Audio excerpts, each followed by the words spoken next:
with my network. Right, you're most welcome to another exciting review of Atomic Habits, tiny changes that bring, tiny changes that bring remarkable results. Okay, and today we're looking at chapter 5, which is titled The Best Way to Start a New Habit. So in 2021, researchers in Great Britain began working with 248 people to build better exercise habits. So, and they did this for 2 weeks. They divided the subjects, those people, into 3 groups. The first group was the control group, and this group was simply asked to track how they exercised. That was all they needed to do. Please let me know if my sound is okay. Right. They were asked not only to track their workouts, but also to read some materials on the benefits of exercise. So the researchers explained to them how exercise could reduce the risk of coronary heart disease and improve heart health, right? Now, the third group received the same instruction as the second group. They were told to exercise, to track their workouts, and they were given some materials to read on the benefits. Okay? Are you sure? Is there anybody else that cannot see or hear me?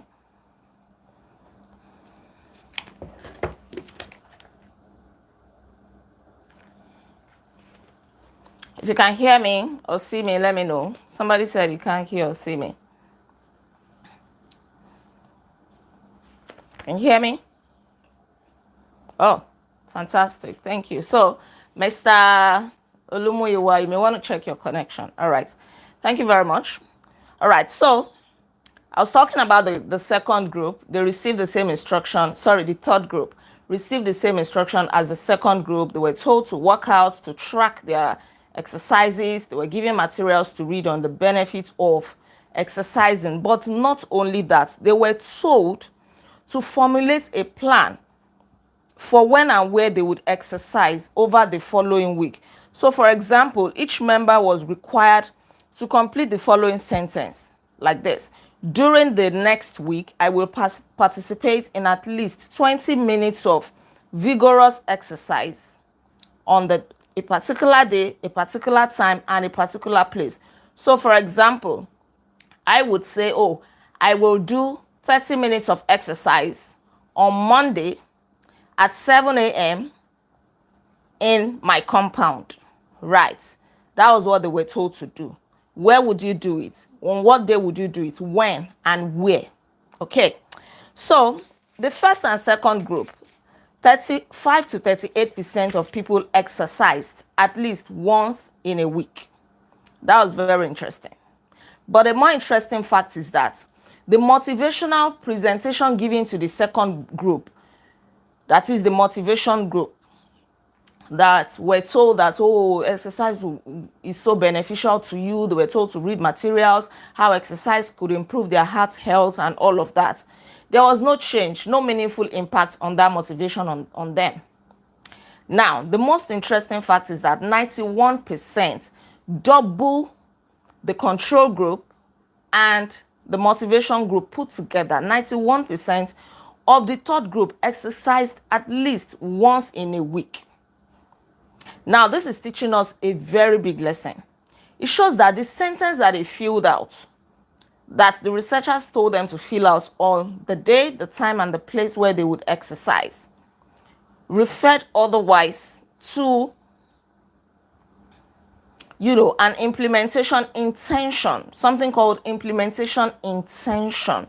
How do you intend to implement something? How do you intend to take specific actions on what you plan to do? So this is a plan that something that you're going to do beforehand. Before you do it, you are very, very clear on what you want to do. You are fully aware. And because you are very clear, you know where and how and when to act. So this is how you intend to implement a particular habit. Don't forget, we're talking about building a new habit, the best way to build a new habit. So we're going to use this strategy called implementation intention. You are going to write out exactly the plan that you intend to use to implement this habit or this action or this particular task that you want to do. So the cues that can trigger a habit come in a wide range of forms. The feel of your phone buzzing in your pocket, for example, the smell of chocolate. We talked about cues. That is the hints that your brain gets to say, oh, this is going to be a good thing. Let me pick it up. And then you try it the first time. You like it. You repeat it again, whether it is good habit or bad habits. Broadly speaking, the format for creating an implementation intention is when situation X arises, I will perform response Y. So you know what you're going to do before you even do it. That will move you into action. That will encourage you to do it. Let's take reading, for example, making reading a habit. You say that, oh, I am going to read one chapter of Atomic Habits. Immediately I wake up at 6 a.m. So I'll read it from 6 a.m. to 6:30 a.m. before I take my bath in my bedroom. That is implementation intention. It's not just to say, oh, I want to read a book. How do you want to read it? Where? When? Do you want? That is very, very broad and vague. Say, oh, I'm going to read every day. Now, there is no implementation plan, no implementation intention. This is why a lot of people find it difficult to keep up with good habits. They just make very broad statements. Oh, I'm going to start saving in 2025. How much do you want to save per week, per month, or per day? You know, how do you want to save it? From which source? Is it from your salary, your business, or both? Or from an investment, or from a passive income? You know, through which medium? Do you want to be keeping it in the bank or your cooperative? Or, you know, you have to be very, very clear. It is going to help you. And that is what you need to start doing. Hundreds of studies have shown that implementation intentions are effective for sticking to our goals. Whether it is writing down the exact time and dates of when you will get a flu shot, or recording the time of your colonoscopic appointment, or going to work, or reading a book, or even the time that you're going to sleep. You want to start sleeping early. You want to change your sleep habits. You know that the current sleep habit is not helping you, right? I have a lot to say here, but the punchline is clear. People who make a specific plan for when and where they will perform a new habit are more likely to follow through. Too many people try to change their habits without these basic details figured out. So we tell ourselves, I'm going to eat healthier, or I'm going to write more. But we never say when and where this habit is going to happen, how they're going to happen. We leave it up to chance and hope that we will just remember to do it. It's a lie. You will not remember.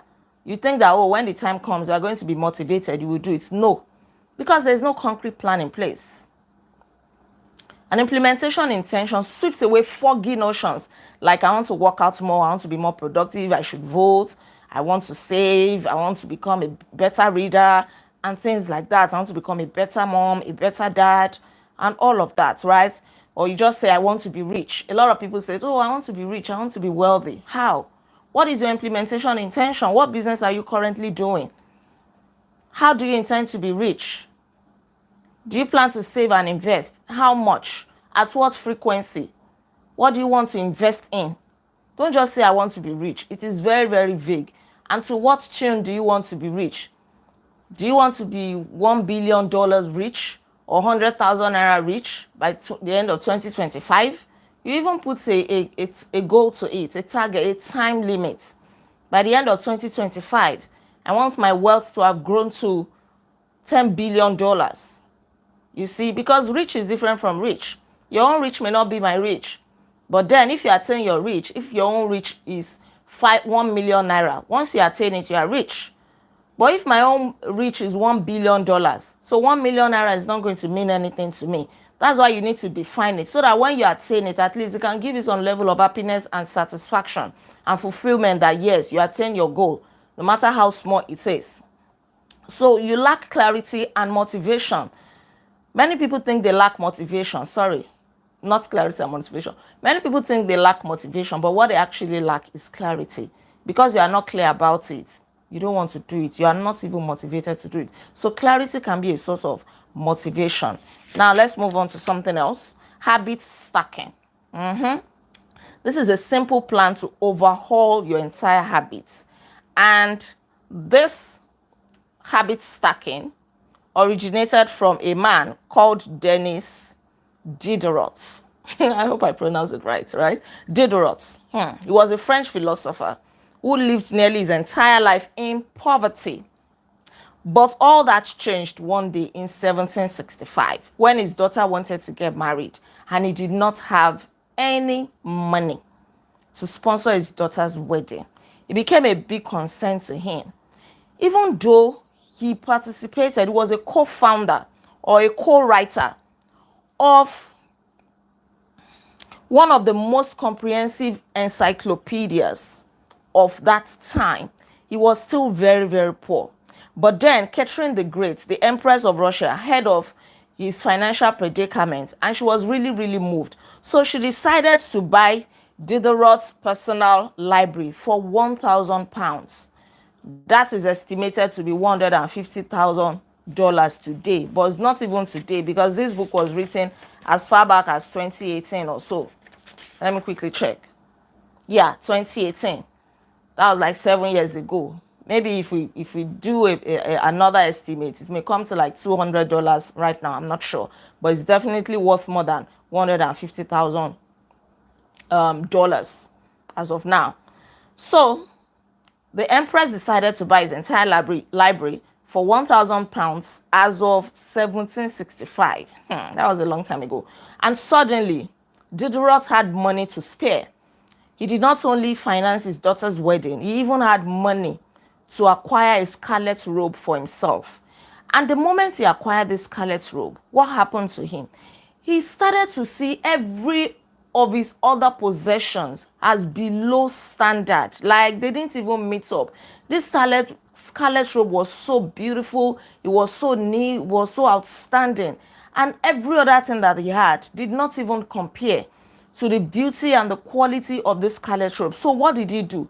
He began to change everything in his house one by one so that he could bring them up to his new taste. He is now a rich man.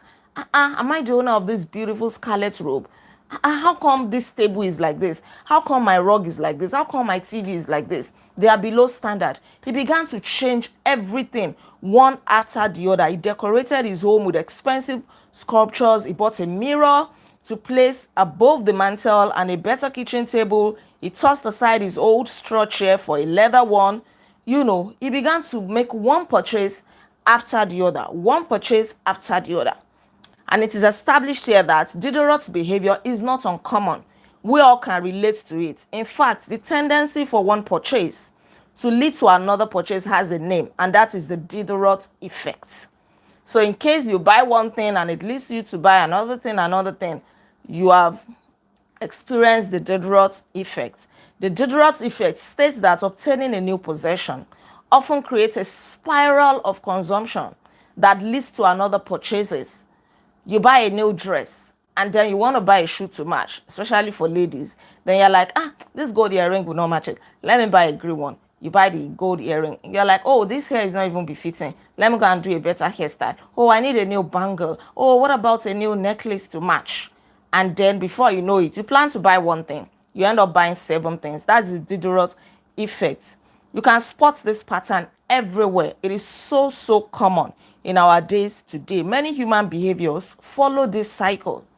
You often decide what to do next based on what you have just finished doing.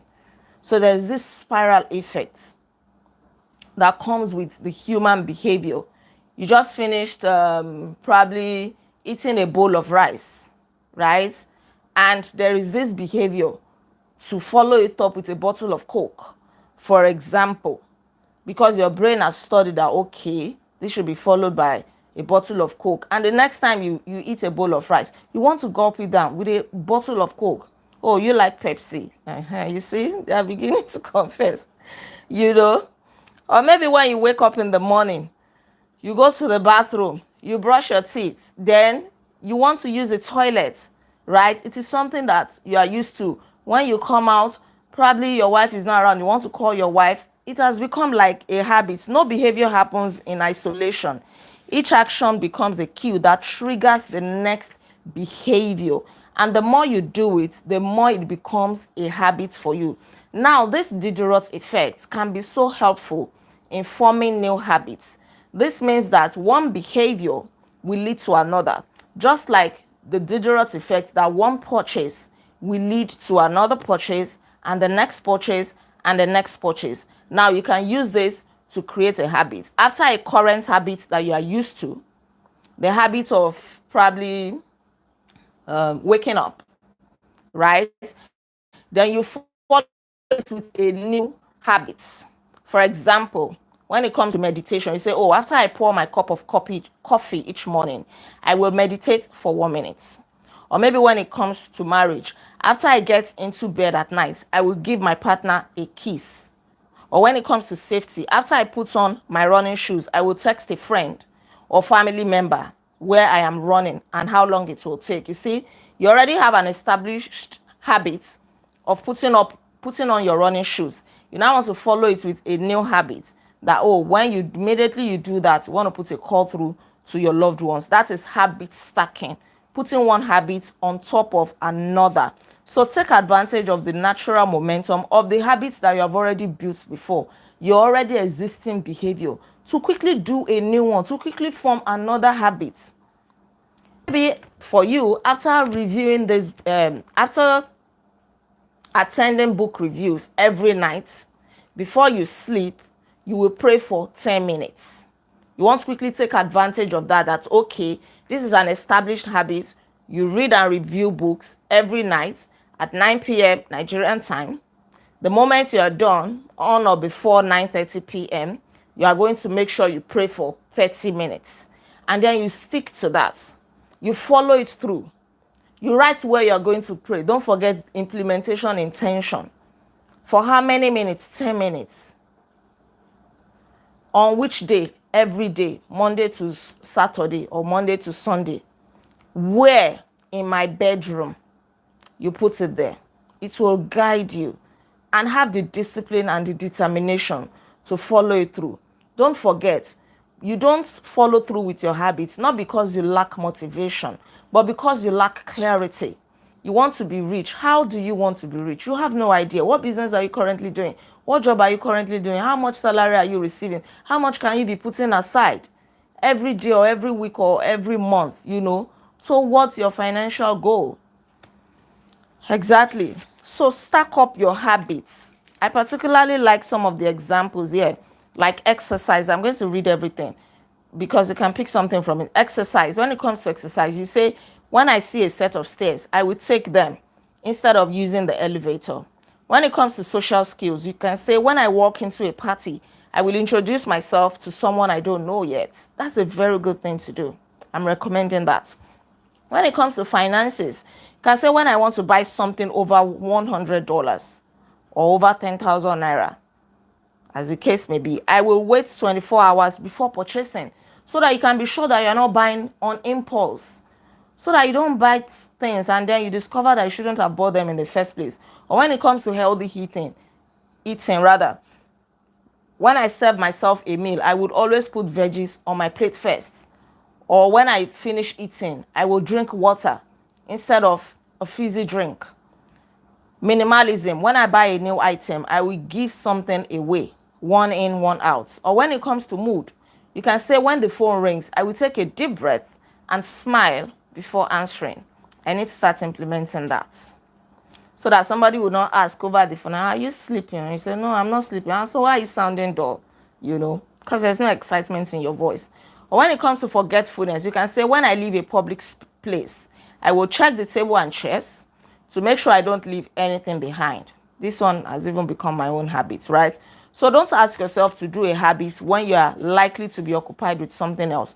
Look for a good time, a good frequency, and follow a new habit with an already established habit, a desired habit that you are used to doing. All right. Habit stacking works best when the cue is highly specific and immediately actionable. Act on it.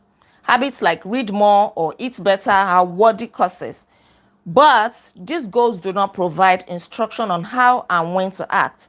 Be specific and clear. The first law of behavior change is to make it obvious. Strategies like implementation intentions and habit stacking are among the most practical ways to create obvious cues for your habits and design a clear plan for when and where to take action. Now, let's quickly run over the summary of chapter 5. The first law of behavior change is make it obvious.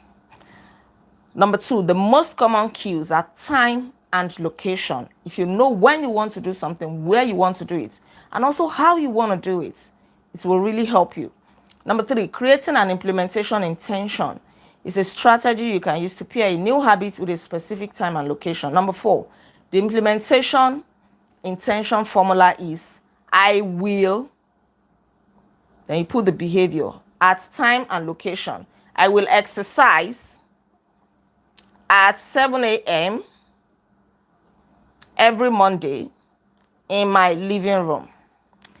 The next one, habit stacking is a strategy you can use to pair a new habit with a current habit. Just like when you purchase something new, you immediately want to purchase something else that will go along with that will match the current purchase. The habit stacking formula is after current habits, I will new habits. So maybe your current habit is eating dinner. So after eating dinner, I will read a page of a book, something like that. All right. Thank you so much. We've come to the end of the review of chapter 5. I hope that you learned something. If not for anything, you've learned implementation intention and habit stacking. You've learned the Diderot effects. Okay. Please don't forget to like this video, share your comments with me in the comment section below, and please subscribe to this channel in case you're yet to subscribe. I remain Olaide Agbaje, also known as First Lady. And on this channel, I inspire you to live intentionally. I'll come your way again on Monday, by God's grace, as we review chapter 6 of Atomic Habits, which says motivation is overrated. Environment often matters more. I really like this because I've been talking about environment in some of my videos on my social media platforms. So it's going to be another interesting review. Until then, be intentional. Bye-bye. Thank you. God bless you too.